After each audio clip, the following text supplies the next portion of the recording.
Welcome back to my channel. अस्सलाम वालेकुम। मुझे जैसे कि बहुत रिक्वेस्ट आ रहे थे कि सूरह यासीन के तर्जुमे पे मैं रिएक्शन दूँ, तो आज हम सूरह यासीन का तर्जुमा सुनेंगे। Yes, without any further do, let's get started. शुरू अल्लाह का नाम लेकर जो बड़ा मेहरबान निहायत रहम वाला है। यासीन, कसम है कुरान की जो हिकमत से भरा हुआ है। ए मोहम्मद सल्लल्लाहु अलैहि वसल्लम, बेशक तुम पैगंबरों में से हो, सीधे रास्ते पर हो। ये कुरान गालिब व मेहरबान का नाजिल किया हुआ है ताकि तुम उन लोगों को जिनके बाप दादा को खबरदार नहीं किया गया था, खबरदार कर दो कि वो गफलत में पड़े हुए हैं। उनमें से अक्सर पर अल्लाह की बात पूरी हो चुकी है, सो वो ईमान नहीं लाएंगे। हमने उनकी गर्दनों में तौक डाल रखे हैं और वो ठोड़ियों तक फंसे हुए हैं, तो उनकी गर्दनें अकड़ी हुई हैं, और हमने उनके आगे भी दीवार बना दी और उनके पीछे भी। फिर उन पर पर्दा डाल दिया तो ये देख नहीं सकते। और तुम इनको खबरदार करो या ना करो, इनके लिए बराबर है, ये ईमान नहीं लाएंगे। तुम तो सिर्फ उस शख्स को खबरदार कर सकते हो जो इस नसीहत यानी कुरान की पैरवी करे और रहमान से गायबाना डरे, सो उसको मगफिरत और बड़े सवाब की बिशारत सुना दो। बेशक हम मुर्दों को जिंदा करेंगे, और जो कुछ वो आगे भेज चुके और जो उनके निशान पीछे रह गए, हम उनको कलमबंद कर लेते हैं। और हर चीज को हमने किताब रोशन यानी लौह महफूज में लिख रखा है। और इनसे गांव वालों का किस्सा बयान करो जब उनके पास पैगंबर आए, यानी जब हमने उनकी तरफ 2 पैगंबर भेजे तो उन्होंने उनको झुटलाया। फिर हमने तीसरे से तकवीयत दी तो उन्होंने कहा कि हम तुम्हारी तरफ पैगंबर होकर आए हैं। वो बोले कि तुम और कुछ नहीं मगर हमारी तरह के आदमी हो, और रहमान ने कोई चीज भी नाजिल नहीं की, तुम महज झूठ बोलते हो। उन्होंने कहा कि हमारा परवरदिगार जानता है कि हम तुम्हारी तरफ पैगाम देकर भेजे गए हैं, और हमारे जिम्मे तो साफ साफ पैगाम पहुंचा देना है और बस। वो बोले कि हम तुमको अपने लिए मनहूस समझते हैं, अगर तुम बाज ना आओगे तो हम तुम्हें संसार कर देंगे और तुमको हमसे दुख देने वाला अजाब पहुंचेगा। उन्होंने कहा कि तुम्हारी नहूसत तुम्हारे साथ है, क्या इसलिए कि तुमको नसीहत की गई? नहीं, बल्कि तुम ऐसे लोग हो जो हद से तजावुज कर गए हो। और शहर के परले किनारे से एक आदमी दौड़ता हुआ आया, कहने लगा कि ऐ मेरी कौम, पैगंबरों के पीछे चलो, ऐसों के जो तुमसे सिला नहीं मांगते और वो सीधे रास्ते पर हैं। और मैं क्यों उस जात की परस्तिश ना करूं जिसने मुझे पैदा किया और उसी की तरफ तुमको लौट कर जाना है? क्या मैं उसको छोड़कर औरों को माबूद बनाऊं कि अगर रहमान मुझे नुकसान पहुंचाना चाहे तो उनकी सिफारिश मुझे कुछ भी फायदा न दे सके और न वो मुझे छुड़ा ही सकें? तब तो मैं खुली गुमराही में पड़ गया। मैं तो तुम्हारे परवरदिगार पर ईमान लाया हूं, सो मेरी बात सुन रखो। हुक्म हुआ कि बहिश्त में दाखिल हो जा। बोला काश मेरी कौम को पता चल जाए कि मेरे रब ने मुझे बख्श दिया और मुझे इज्जत वालों में शामिल किया, और हमने उसके बाद उसकी कौम पर कोई लश्कर नहीं उतारा और न हम उतारने वाले थे। वो तो सिर्फ एक चिंगाड़ थी, सो वो उससे नागहां बुझ कर रह गए। बंदों पर अफसोस कि उनके पास जब कोई पैगंबर आता तो वो उससे तमस्खुर जरूर करते। क्या उन्होंने नहीं देखा कि हमने उनसे पहले बहुत से लोगों को हलाक कर दिया था? अब वो उनकी तरफ लौट कर नहीं आएंगे और सब के सब हमारे रूबरू हाजिर किए जाएंगे। और एक निशानी इनके लिए जमीन मुर्दा है कि हमने इसको जिंदा किया और इसमें से अनाज उगाया, फिर ये इसमें से खाते हैं, और इसमें खजूरों और अंगूरों के बाग पैदा किए और इसमें चश्मे जारी कर दिए ताकि ये इन बागों के फल खाएं, और इनके हाथों ने तो इनको नहीं बनाया, तो फिर क्या ये शुक्र नहीं करते? वो जात पाक है जिसने जमीन की नबातात के और खुद इनके और जिन चीजों की इनको खबर नहीं, सबके जोड़े बनाए। और एक निशानी इनके लिए रात है कि इस पर से हम दिन को खींच लेते हैं तो उसी वक्त उन पर अंधेरा छा जाता है, और सूरज अपने मुकर्रर रास्ते पर चलता रहता है। ये उस गालिब व दाना का मुकर्रर किया हुआ अंदाजा है। और चांद की भी हमने मंजिलें मुकर्रर कर दी, यहां तक के घटते घटते खजूर की पुरानी शाख की तरह हो जाता है। न तो सूरज ही से यह हो सकता है कि चांद को जा पकड़े, और न रात ही दिन से पहले आ सकती है, और सब अपने अपने मदार में तैर रहे हैं। और एक निशानी इनके लिए यह है कि हमने इनकी औलाद को भरी हुई कश्ती में सवार किया, और इनके लिए वैसी ही और चीजें पैदा की जिन पर ये सवार होते हैं। और अगर हम चाहें तो इनको गर्क कर दें फिर न तो इनका कोई फरियाद रस हो और न इनको रिहाई मिले, मगर ये हमारी रहमत और एक मुद्दत तक के फायदे हैं। और जब इनसे कहा जाता है कि जो तुम्हारे आगे और जो तुम्हारे पीछे है उससे डरो ताकि तुम पर रहम किया जाए, और इनके पास इनके परवरदिगार की तरफ से कोई निशानी नहीं आती मगर उससे मुंह फेर लेते हैं।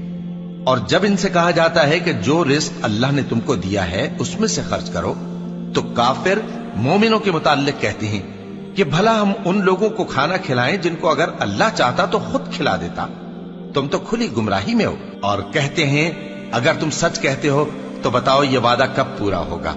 ये तो एक चिंगाड़ ही के मुंतजिर हैं जो इनको इस हाल में कि बाहम झगड़ रहे होंगे आ पकड़ेगी। फिर न तो ये वसीयत ही कर सकेंगे और न अपने घर वालों में वापस जा सकेंगे। और जिस वक्त सूर फूंका जाएगा ये कब्रों से निकलकर अपने परवरदिगार की तरफ दौड़ पड़ेंगे, कहेंगे हाय बर्बादी, हमें हमारी ख्वाबगाहों से किसने जगा उठाया। ये वही तो है जिसका रहमान ने वादा किया था और पैगंबरों ने सच कहा था। वो तो सिर्फ एक जोर की आवाज होगी कि सब के सब हमारे रूबरू आ हाजिर होंगे। फिर उस रोज किसी शख्स पर कुछ भी जुल्म नहीं किया जाएगा और तुमको बदला वैसा ही मिलेगा जैसे तुम काम करते थे। अहले जन्नत उस रोज ऐशो निशात के मशगले में खुश होंगे, वो भी और उनकी बीवियां भी सायों में तख्तों पर तकिए लगाए बैठे होंगे। वहां उनके लिए मेवे होंगे और जो वो मंगवाएंगे उनको मिलेगा।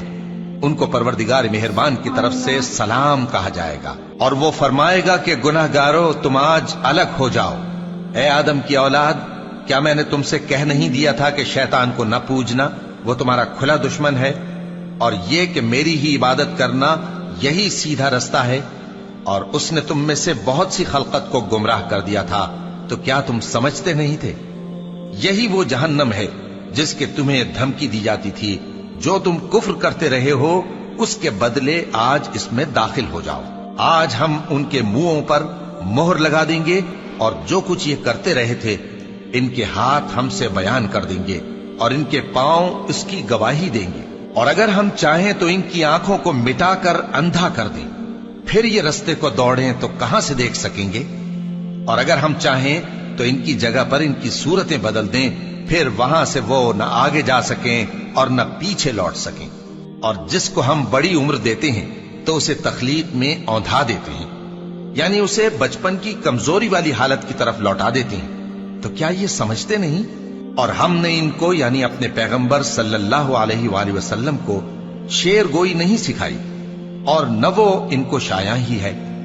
ये तो महज नसीहत है और साफ साफ कुरान है, ताकि उस शख्स को जो जिंदा हो खबरदार करे और काफिरों पर बात पूरी हो जाए।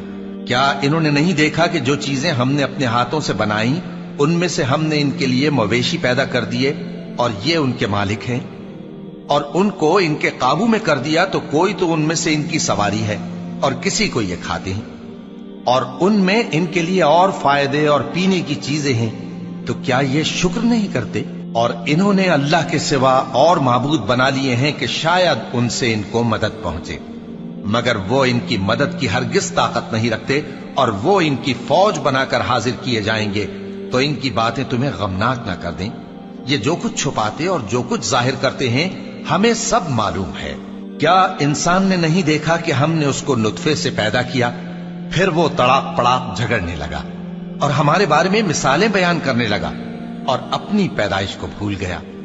कहने लगा कि जब हड्डियां बोसीदा हो जाएंगी तो इनको कौन जिंदा करेगा?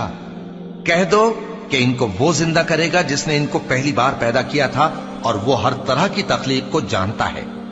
वही जिसने तुम्हारे लिए सब्ज दरख्त से आग पैदा की, फिर तुम उसकी टहनियों को रगड़कर उनसे आग निकालते हो। भला जिसने आसमानों और जमीन को पैदा किया, क्या वो इस बात पर कादिर नहीं कि इनको फिर वैसे ही पैदा कर दे? क्यों नहीं? और वो तो सब कुछ पैदा करने वाला कामिल इल्म वाला है। उसकी शान ये है कि जब वो किसी चीज का इरादा करता है तो उससे फरमा देता है कि हो जा, तो वो हो जाती है। वो जात पाक है जिसके हाथ में हर चीज की हुकूमत है और उसी की तरफ तुमको लौट कर जाना है। बेशक हम सबको अल्लाह सुब्हानहू तआला की तरफ वापस लौट के जाना है, लेकिन मीनवाइल तर्जुमा सुनते सुनते ये रियलाइज़ हुआ कि ہمارا جو یہ جسم ہے دو چیزوں سے، مطلب ہم جو ہیں دو چیزوں سے مل کے بنے، روح اور جسم. تو دیکھا جائے تو ہماری ہر ضرورت کی چیز بھی مٹی سے آئی ہے اور ہم خود مٹی سے بنے ہیں. لیکن اس کے باوجود بھی جو ہمارے اندر کی چیزیں ہیں، لائک ہمارا غصے کو کنٹرول کرنا، ہماری خود کی نفس کو کنٹرول کرنا، غلط کاموں سے رکنا اور صبر کرنا، یہ سب چیز کا تعلق ہمارا روح سے ہے. تو دیکھا جائے تو ہم دنیاوی طور پہ اپنے جسم کو صحت مند رکھتے ہیں تاکہ کوئی بیماری نہ لگے، اور دیکھا جائے تو جو صحت ہے وہ ایک بہت بڑی نعمت بھی ہے. لیکن ایٹ دی اینڈ کیا ہے، ہماری جو روح ہے وہی پرواز کرتی ہے، وہی اللہ تعالیٰ کی طرف جاتی ہے. اور آلسو آئی فیل کہ جتنا زیادہ ہم اپنی روح کو پیوریفائی کریں گے اور اس پہ ورک کریں گے، اتنا زیادہ ہم اللہ کے قریب ہوتے ہیں. اور تو ان دا اینڈ یہی ہے کہ ہمارا جو اسپریچول کنیکشن ہے وہ بہت زیادہ اسٹرانگ ہونا چاہیے. سول کنیکشن ہمارے رب سے. تو جیسے کہ عالم ارواح سے روحیں آتی جا رہی ہیں، ہماری پیدائش جو ہے عالم ارواح میں ہوگی، اور جب ہمارا دم نکلتا ہے تب ہماری جو روح ہے وہ عالم برزخ میں چلی جاتی ہے، اور پھر ہم یہ بھی قیامت کے روز ہم دوبارہ زندہ کیے جائیں گے. تو مین وائل دا کنسیپٹ از کہ ہماری جو جرنی ہے وہ سول ٹو سول ہے. تو سب سے زیادہ ورک ہمیں اپنی سول پہ کرنا چاہیے. دس از واٹ آئی بلیو. بہت ہی خوبصورت آواز میں یہ ٹرانسلیشن تھا ماشاء اللہ. سو اگر آپ کو ویڈیو اچھی لگی تو do not forget to like, comment, share and subscribe.